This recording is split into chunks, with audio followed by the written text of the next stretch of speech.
Praise lord. ప్రభువైన యేసుక్రీస్తు వారి పేరిట మీ అందరికీ వందనాలు. ఎలా ఉన్నారండి? క్షేమంగా ఉన్నారా?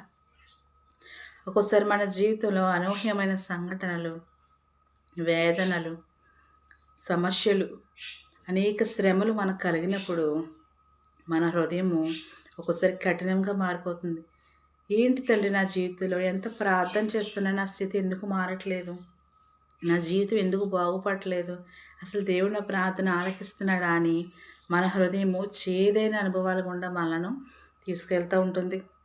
మనం చేయని వాటికి మనం నిందలు భరించినప్పుడు, మనం చేయని తప్పులకు మనం శిక్ష అనుభవించినప్పుడు ఎంతగానో కృంగిపోతూ ఉంటాం కదా. కానీ యోసేపు తన జీవితాన్ని మనం చూసినప్పుడు, తన ఇంటి వారి చేతని ద్వేషించబడినప్పుడు, అమ్మివేయబడినప్పుడు, తను ఉన్న చోట కూడా అనేక శ్రమల ద్వారా శిక్షను అనుభవిస్తున్నప్పుడు, చెరసాలకు వెళ్ళినప్పుడు తను ఏంటి, నా జీవితం నాకే ఎందుకు ఈ శ్రమలని చింతించలేదు. కానీ ఎలా ఆలోచించాడో తెలుసా? దేవుడు నా పట్ల ఉన్నతమైన తలంపు కలిగి ఉన్నాడు. దేవుడి శ్రమల ద్వారా నన్ను తీసుకెళ్తున్నాడంటే ఆయన నాకు ఏదో నేర్పించాలని అనుకుంటున్నాడు. ఈ రీతిగా ఆత్మానుసారంగా యోసేపు తన జీవితంలో దేవుని యందు విశ్వాసం ఉంచి నమ్మకం ఉంచినప్పుడు తన స్థితులన్నీ మారి తన ఉన్నతమైన స్థితిలో నిలవబడడం జరిగింది.